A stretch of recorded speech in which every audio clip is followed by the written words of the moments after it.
अस्सलाम वालेकुम, मैं हूं कलीमुल्ला। आज हम बात करेंगे हल्दी पाकिस्तान के कौन से इलाकों में पैदा होती है और इसका कारोबार कैसे किया जा सकता है। हमारे साथ हैं अली अकबर साहब। अस्सलाम वालेकुम सर, क्या हाल है? वालेकुम अस्सलाम कलीमुल्लाह। मैं ठीक हूँ, आपका क्या हाल है? अल्हम्दुलिल्लाह सर, मैं भी ठीक हूँ।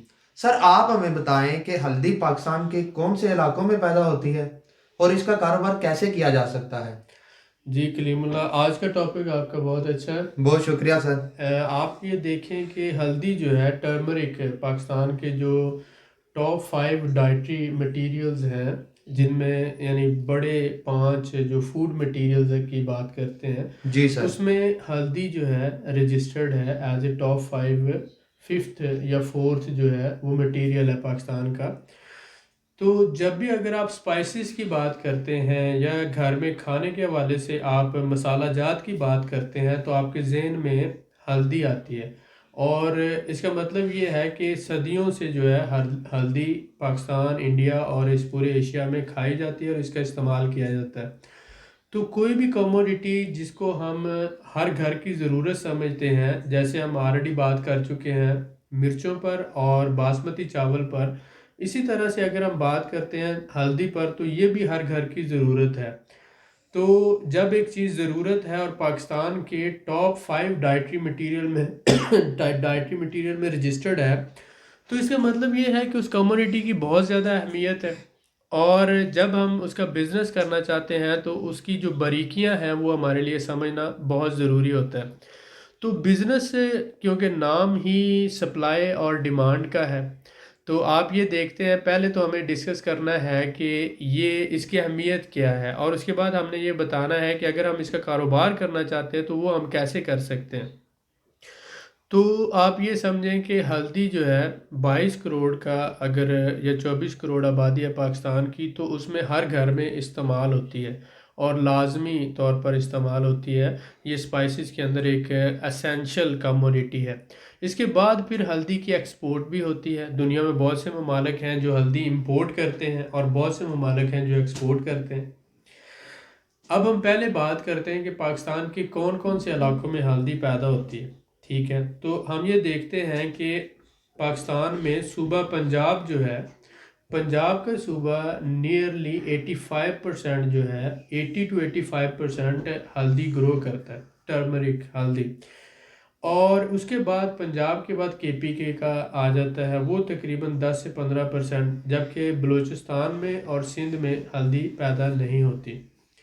इसका मतलब ये है कि अगर बलूचिस्तान और सिंध में पैदा नहीं होती तो इसका मतलब है वो इंपोर्ट करते हैं, जिसे हम इन कंट्री ट्रेड कहते हैं। तो इसका इसका ये मतलब हुआ कि इन कंट्री ट्रेड का भी बहुत ज़्यादा पोटेंशियल है। यानी अगर आप हल्दी परचेज करते हैं पंजाब से तो आप सिंध में, कराची या दूसरे शहरों में उसको सेल कर सकते हैं। इसके अलावा दूसरे बड़े शहरों में भी इसका सेल होती है और ट्रेड होती है। तो ऐसी कोई भी कमोडिटी जिसका इन कंट्री ट्रेड का पोटेंशियल हो और आउट कंट्री ट्रेड का पोटेंशियल हो, यानी कि एक्सपोर्ट का भी पोटेंशियल हो और होलसेल का भी पोटेंशियल हो, तो ऐसी हर कमोडिटी पे काम हो सकता है। आप छोटे लेवल से शुरू करके बड़े लेवल तक जा सकते हैं। इसमें पंजाब में जो कसूर का इलाका है स्पेशली, वहाँ पर इसका मेन हब कह लें हल्दी की प्रोडक्शन का, जो डिस्ट्रिक्ट कसूर है और कसूर शहर है, छांगा मांगा सिटी है। छांगा मांगा सिटी को पूरे मुल्क का आप कैपिटल ऑफ टर्मरिक कह सकते हैं, कि वहाँ पर ही जितनी भी डिस्ट्रिक्ट कसूर के अंदर हल्दी पैदा होती है वो फिर ड्राई होती है। इसका कल्टीवेशन के बाद उसको ज़मीन से निकाल कर उसको 10 से 15 दिन के लिए सन ड्राई किया जाता है। और सन ड्राइंग करने के बाद फिर उसको जो है बॉयल किया जाता है और बॉयलिंग के बाद अगेन ड्राई किया जाता है। तो उसके बाद ये जो है छांगा मांगा सिटी है, वहाँ पर डिस्ट्रिक्ट कसूर में छांगा मांगा सिटी है, वहाँ पर इसकी सारी होलसेल होती है। और ईरान है, श्रीलंका है, दुबई है, यूके है, यूएसए है, ये सारे ममालिक में फिर बायर जो हैं ये यहाँ से बाय करके फिर आगे एक्सपोर्ट करते हैं। और मुल्क के अंदर भी जो है, मसलन कराची है, पेशावर है, रावलपिंडी, मुल्तान, दूसरे बड़े शहरों के जो बड़े बड़े ट्रेडर हैं वो वहाँ से आकर हल्दी बाय करते हैं और वहाँ से लेकर जाते हैं। तो बल्क क्वांटिटी में हल्दी का काम जो होता है वो छांगा मांगा सिटी डिस्ट्रिक्ट कसूर में। तो मैंने ये बताया कि जो हल्दी ग्रोइंग एरियाज़ में है, अगर हम सबसे पहले बात करते हैं तो उसमें कसूर जो है, कसूर में तकरीबन 60,000 टन के करीब हल्दी पैदा होती है। इसके बाद जो है नियरली आप ओकाड़ा में ले लें तो तकरीबन वहाँ पर 5,000 टन के करीब आ गया। तो इसी तरह से फर्दर सॉरी, टोटल पंजाब की जो प्रोडक्शन है वो है 64,329 मैट्रिक टन, यानी कि आप सीधा सीधा कह लें 65,000 मैट्रिक टन, जिसमें 55,000 जो है वो कसूर डिस्ट्रिक्ट में पैदा होती है और बाकी जो है वो ओकाड़ा में और दूसरा नारोवाल छोटा शहर और सियालकोट में 60 के टन के करीब पैदा होती है। तो इसका मतलब ये हुआ कि पंजाब में कसूर और ओकारा, ये दो इलाके, कसूर और ओकारा ये दो इलाके हैं जहाँ पर मेन जो 85% पूरे पाकिस्तान की हल्दी जिन डिस्ट्रिक्ट्स में पैदा होती है। उसके बाद सिंध में आ जाएं तो सिंध में ज़ीरो है, उसके बाद बलूचिस्तान में ज़ीरो है, इसके बाद KPK में आ जाता है हरीपुर का इलाका जिसमें तकरीबन 330 यानी 330 टन वहाँ पर पैदा होती है। बनू के इलाकों में तकरीबन 3,148 यानी 3,150 कर लें मैट्रिक टन, तो तकरीबन ये हो गया टोटल 3,500 मैट्रिक टन जो है वो KPK में पैदा होगी। अब इसका मतलब तकरीबन 10% से 15% जो है वो KPK में पैदा हुई और बाकी 85% जो है वो पंजाब में पैदा हुई। तो जब आपको ग्रोइंग एरियाज़ का पता चला, जिसमें आपको पता चला कसूर है, ओकाड़ा है, ये डिस्ट्रिक्ट मेन है और उसके बाद हरीपुर है और बानू का इलाका है, ये जो है मेन डिस्ट्रिक्ट्स हैं, तो इन इलाकों से 4 इलाके पूरे पाकिस्तान में ओनली 4 जो है 4 इलाके हैं जहाँ से आप बाइंग कर सकते हैं। अब आप इन 4 इलाकों से बाइंग करेंगे और सीज़न के अंदर बाइंग करेंगे और बाइंग करने के बाद आप पूरे पाकिस्तान में उसकी ट्रेड कर सकते हैं, होलसेल कर सकते हैं। और जब आप इस पूरे सिस्टम को समझ जाते हैं कि बाइंग कब करनी है, स्टोरेज कब करनी है, प्रोसेसिंग कैसे करनी है और किस रेट पे बाइंग करके किस रेट पे सेलिंग करनी है, जब इस पूरे साइकिल को आप समझ जाते हैं तो फिर आप इंशाल्लाह इंटरनेशनल मार्केट में उसकी एक्सपोर्ट भी शुरू कर सकते हैं। तो इसके बाद फिर हम फर्दर आगे जो है डिटेल्स में इस हवाले से हम बात करते हैं कि पाकिस्तान में नियरली टोटल आप इसकी प्रोडक्शन देख रहे हैं 70,000 मैट्रिक टन के करीब जो है प्रोडक्शन हो रही है इसकी, 70,000 मैट्रिक टन जो है इसकी, और इसमें तकरीबन आप समझ लें कि 50% या मोर देन 50%, 40%, 50% के अराउंड 60% लोकल कंजप्शन होती है, बाकी एक्सपोर्ट होती है। जी सर, बिल्कुल ठीक हो गया, बहुत शुक्रिया सर आपका। जी सर मैं आपसे जानना चाहूँगा कि हल्दी के फ़वाइद क्या है। ये एक बड़ा टेक्निकल सवाल है जिस जी सर। हवाले से, अब हल्दी के फ़वाइद क्या हैं, आप इसमें जो 10 हमने हेल्थ बेनिफिट इसके जो लिखे हैं वो आपके साथ शेयर करते हैं और आप भी इस बात को समझते हैं। ये जो वेल नोन जितना भी आप ये देखें कि हल्दी सबसे पहले मेडिसिनल इंडस्ट्री में भी यूज़ होती है। आपको पता है पुराने वक्तों में इंटरनल वाउंड्स जो होते थे या ज़ख़म भरने के लिए वो हल्दी का दूध पिलाया जाता था और ये एंटी इन्फ्लेमेटरी के तौर पर इस्तेमाल होती है। और उसके साथ साथ जो है कॉस्मेटिक इंडस्ट्री के अंदर आपको पता है आज भी जब शादी हो तो दुल्हनों को एक रात पहले हल्दी लगाते हैं, ठीक है, तो इसी तरह मेहंदी के साथ हल्दी और ये भी सारा इस्तेमाल होता है। तो इसका मतलब है कॉस्मेटिक इंडस्ट्री में भी इसका इस्तेमाल है, मेडिसिनल इंडस्ट्री में इसका इस्तेमाल है और इसके बाद फिर अगर हम आ जाते हैं टेक्सटाइल इंडस्ट्री में एज ए डाइंग ये यूज़ होती है और फर्दर जो आपको पता है खाने के लिए तो ये इस्तेमाल होती है। तो 4-5 कमर्शियल यूजेस हैं इसके, लेकिन मैं आपको बताता हूँ ये एंटी इन्फ्लेमेटरी के तौर पर यूज़ होती है, पेन रिलीविंग है, अस्थमा के मरीज़ों के लिए जो दवाइयाँ बनती है उसमें इस्तेमाल होती है, एंटी कैंसर के तौर पर इस्तेमाल होती है और इसी तरह कोल्ड्स एंड फ्लू वगैरह के ट्रीटमेंट के लिए, डायबिटीज़ के ट्रीटमेंट के लिए इस्तेमाल होती है, इन्फ्लेमेशन वगैरह रिड्यूस करने के लिए और वेट लॉस के लिए इस्तेमाल होती है और इसके साथ साथ कोलेस्ट्रॉल लेवल रिड्यूस करने में भी हल्दी बहुत हेल्पफुल है और साथ ही साथ इम्यूनिटी बूस्टर के तौर पर भी इस्तेमाल होती है। जैसा कि आजकल आपको पता है कि ये जो कोरोना वायरस का इशू चल रहा है इसमें अस्थमा यानी अगर आप कह रहे हैं और लीवर इश्यूज जो है लंग्स और लीवर के जो प्रॉब्लम्स हैं ये काफ़ी हैं, तो इसमें जो हल्दी का दूध है उसका बहुत ज़्यादा इस्तेमाल जो है डॉक्टर्स बता रहे हैं, हकीम बता रहे हैं कि उसका इस्तेमाल करें, वो बहुत अच्छा है और ये वाकई सही बात है तो इसमें अगर हम देखते हैं लीवर के जितने भी प्रॉब्लम्स हैं इनको सॉल्व करने में और लंग्स के प्रॉब्लम को सॉल्व करने में हल्दी का बहुत बड़ा रोल है। एंटी इन्फ्लेमेटरी के तौर पर, वेट लॉस के तौर पर और इन्फेक्शन वगैरह रिड्यूस करने में, और एंटी कैंसर भी है, और आप समझ सकते हैं इम्यूनिटी बूस्टर है। तो ये सारे इसके जो हेल्थ बेनिफिट्स हैं। इसके साथ साथ मैंने आपको कहा कि फ़र्दर क्या इसके इस्तेमाल हैं, यूजेस हैं। आप सबको पता है कि ये इसमें जो है ये खानों में इस्तेमाल होता है। वोलेटाइल ऑयल इसके अंदर होता है जिसका नाम है टर्मिनॉल। टर्मिनॉल ये जो ऑयल है ये आगे मीट को या मटन या जो भी हम खाना बनाते हैं उसमें टेस्ट या अरोमा लाने के लिए स्पाइसेस के तौर पर इस्तेमाल होता है। तो ये हल्दी में पाया जाता है टर्मिनॉल। उसके बाद ये आ जाता है हाउस होल्ड रेमेडी के लिए, मतलब घरेलू इलाज मुआवजे के लिए भी यूज़ हो गया। फर्दर अगर हम आते हैं तो ये एज ए कलरिंग एजेंट जो है डाई के तौर पर, नेचुरल डाइज जिसे हम कहते हैं उसमें यूज़ होता है। कॉटन एंड वूल फैब्रिक्स जितने भी बनते हैं इसमें एज ए डाई यानी नेचुरल डाई के तौर पर यूज़ होता है कॉटन एंड वूल फैब्रिक्स में। फर्दर कॉस्मेटिक इंडस्ट्री में आ जाता है, कॉस्मेटिक प्रोडक्ट्स वगैरह जो है उसमें ये इसका इस्तेमाल होता है।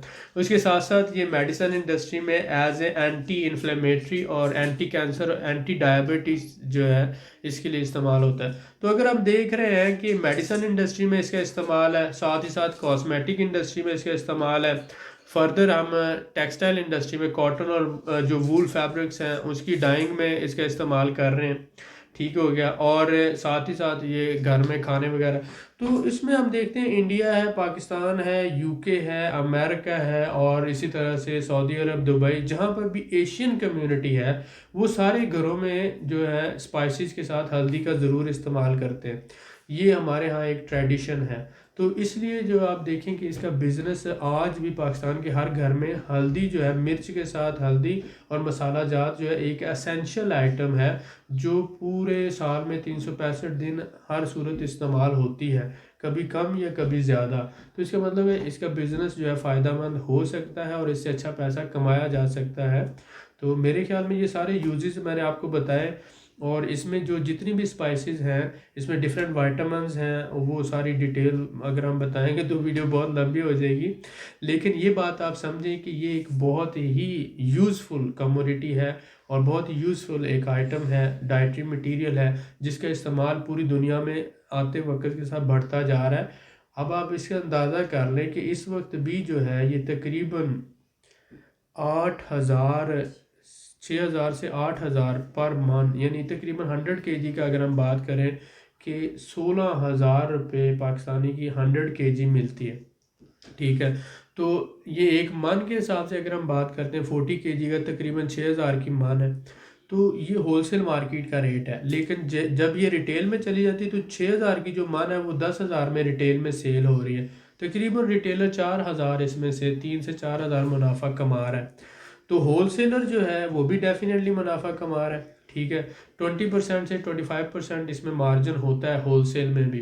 तो मेरे ख्याल में ये एक अच्छा बिजनेस है जिसमें ये पूरा साल चलने वाला बिजनेस है, नुकसान का कोई चांस नहीं है, 2 साल भी हल्दी पड़ी रहे तो ख़राब नहीं होती है। तो ये सारी चीज़ें इसमें आ जाती हैं। जी सर, बिल्कुल ठीक हो गया। बहुत शुक्रिया आपका सर, आपने हल्दी के इस्तेमालात और फ़वाइद के हवाले से हमें गाइड किया। सर मैं आपसे जानना चाहूँगा कि पाकिस्तान में हल्दी कब खरीदनी चाहिए और इसकी फ़ी एकड़ पैदावार कितनी है? जी कलीमुल्लाह, हल्दी का सीज़न पाकिस्तान में शुरू होता है, इसकी काश्त शुरू हो जाती है तकरीबन मिड मार्च से मिड अप्रैल, यानी एक महीना ये जो है मार्च के मिड से शुरू होकर अप्रैल के मिड तक। जी तो सर। तकरीबन 8 से 9 महीनों में ये फसल तैयार होती है। तो हर साल जनवरी का महीना जो होता है, दिसंबर एंड और नेक्स्ट ईयर का जो जनवरी होता है तब ये जो है इसको काशिया निकाला जाता है जी सर। ज़मीन से। तो ये जैसे पोटैटो ज़मीन से नीचे से निकलता है इसी तरह हल्दी भी ज़मीन के नीचे से निकलती है। तो इसको ज़मीन से निकालने के बाद डिगिंग के बाद इसका ये होता है सन ड्राई की जाती है, 10 से 15 दिनों तक इसको खेतों में फैला दिया जाता है जी सर। पूरे ग्राउंड्स पे, और इसको अंडर द सन इसको ड्राई किया जाता है। जी सर। जब ये ड्राई हो जाती है, साफ़ हो जाती है, तो उसके बाद इसको जो है ना बड़े बड़े जो कढ़ाई होते हैं उसमें वो डालकर इसकी बॉयलिंग करते हैं। जी सर। तो ये बॉयलिंग का प्रोसेस अलग से होता है। बहुत से किसान जो होते हैं, फार्मर होते हैं, वो इसको निकाल के ना उसको ड्राई करने के बाद सेल कर देते हैं। जी सर। अब जो बड़े लेवल लेवल पे हल्दी का काम करने वाले हैं जितने भी वो आड़ती आ जाते हैं या ट्रेडर आ जाते हैं, जी वो सर। खरीदते हैं इसको, ले जाकर फिर वो अपने प्रोसेस करते हैं, यानी वो इसको बॉयल करते हैं। बॉयल करने के बाद दोबारा इसकी ड्राइंग होती है, ठीक जी है। और सर, जब ठीक है। दोबारा ड्राई होती है उसके बाद फिर आगे ग्राइंडिंग होती है, फिर आगे पैकिंग होती है, और फिर आगे होलसेल उसका हल्दी का पाउडर भी जो बिकता है, और यहाँ पर होल यानी साबुत हल्दी वो भी बिकती है। जी सर, बिल्कुल तो ठीक इस है। तरह से ये आगे सारे प्रोसेस की डिफरेंट स्टेजेस हैं, लेकिन फार्मर तक वो ज़मीन से निकाल कर इसको, तो आप इसको ख़रीदारी कब करें? जी सर, बिल्कुल। जनवरी और फरवरी, ये 2 महीने इसकी ख़रीदारी के लिए बहुत अहम है। तो बिल्कुल इन्हीं ठीक दो है सर। महीनों में इसकी ख़रीदारी करनी चाहिए, जी ठीक सर। है। और यानी अगर फरवरी से आप लेट हो जाते हैं तो इसका मतलब आप सीज़न से आउट, तकरीबन 2 महीने का सीज़न होता है। फिर उसके बाद जो मिलेगी आपको वो ट्रेडर से मिलेगी, और ट्रेडर डेफिनेटली महंगी देगा। जी सर, फार्मर से लेने का यही सीज़न बिल्कुल ठीक है है। सर, बहुत शुक्रिया। सर, जैसा कि आपने हल्दी के हवाले से बताया इसकी बॉयलिंग की जाती है, तो मैं आपसे पूछना चाहूँगा कि इसको महफूज कैसे करते हैं? जी बिल्कुल, ऐसे इसको महफूज करने के लिए सबसे पहले तो ये है कि जब फार्मर इसको निकालता है ज़मीन से, उसके डिगिंग करने के बाद वो उसको 10 से 15 दिन ड्राई करता है। ड्राई जी करने सर। के बाद वो उसको बड़े बड़े ढेर लगा देता है, और फिर ट्रेडर आते हैं, वो इसको बाय करते हैं। जी सर। बहुत से फार्मर तो ये करते हैं कि वो खुद ही इसकी जो है ना, सन ड्राई करने के बाद इसकी बॉयलिंग करते हैं, और बॉयलिंग करके फिर दोबारा ड्राई करके तो इसको फिर बेचते हैं, और उतनी देर में ये होता है कि मार्केट का रेट भी अच्छा बन जाता है। जी सर। तो अगर आप महीना इसको स्टॉप कर लें और इस सारे प्रोसेस में गुजार दें, तो महीने बाद सपोज आज जो इसका रेट है 4,000 मिल रहा है, तो महीने बाद 5,000 हो जाता है, 6,000 हो जाता है। तो बिल्कुल वो ठीक है फ़ायदा सर। होता है। तो वो बहुत से किसान इस तरह से करते हैं, लेकिन बहुत से किसान जो होते हैं फौरी सेल कर देते हैं, और दूसरे ट्रेडर उसको बाय करने के बाद इसको ले जाकर ड्राई करके उसकी जी सर। बॉयलिंग करते हैं। बॉयलिंग करने के बाद फिर इसको ड्राई किया जाता है, जी सर, और बिल्कुल ठीक है। दोबारा ड्राई करने के बाद इसको बोरियों में बंद करके रख दिया जाता है। जी सर। ठीक है, जितनी की ज़रूरत होती है उतनी को फिर ग्राइंड करते हैं, और ग्राइंड करके उसका पाउडर बनाकर वो फिर मार्केट में सप्लाई करते रहते हैं। जी तो सर। इसका ब्रांड भी बनाया जा सकता है, इसका होल जो है वो मनों के हिसाब से भी सेल की जा सकती है, और केजी के हिसाब से भी पैकिंग करके सेल हो सकती है, यानी हर लेवल पे इसका काम हो सकता है। जी सर, बिल्कुल ठीक हो गया, बहुत शुक्रिया सर आपका। बिल्कुल। सर, मैं आपसे जानना चाहूँगा, पाकिस्तान के चारों सूबों में से हल्दी किस सूबे में सबसे ज़्यादा पैदा होती है और परसेंटेज क्या है? जी, ये मैं थोड़ी सी तफसील में इसमें बता दूंगा। 4 सूबों में मैंने कहा कि पंजाब में 85% हल्दी होती है, और पंजाब में भी सिर्फ 2 शहर ऐसे हैं, जैसे डिस्ट्रिक्ट कसूर है और ओकारा है, वहाँ जी पर सर। जो है ये हल्दी ज़्यादा पाई जाती है। छांगा मांगा जो सिटी है उसको कैपिटल ऑफ हल्दी कह लें, या टर्मरिक का कैपिटल कह लें। बिल्कुल ठीक है सर। उसके बाद ये आ जाती है बन्नू के अंदर, और हरीपुर का इलाका है केपीके में, वहाँ पर तकरीबन 10% बाकी जो है वो पैदा होती है। जी सर। तो पंजाब में 85% और केपीके में तकरीबन जो है आप लगा लो 15% के अराउंड वहाँ होगी। तो सिंध और बलूचिस्तान में 0 के अराउंड है। जी तो सर। इसका मतलब ये है कि ये इंटर कंट्री भी ट्रेड हो सकती है, और जब आप इंटर कंट्री ट्रेड करेंगे तो डेफिनेटली अच्छा मार्जिन मिलेगा आपको। बिल्कुल सर, ऐसा और ही उसके है। बाद फिर आप ये आउट ऑफ कंट्री भी, जब आप इस पूरे प्रोसेस को समझ जाते हैं, साइकिल को समझ जाते हैं, बाइंग सेलिंग, तो उसके बाद आप फिर इंशाल्लाह एक्सपोर्ट के हवाले से भी प्लान कर सकते हैं। जी सर, बिल्कुल ठीक है, बहुत शुक्रिया। सर, मैं आपसे जानना चाहूँगा कि पाकिस्तान हल्दी की एक्सपोर्ट करके सालाना कितना पैसा कमाता है?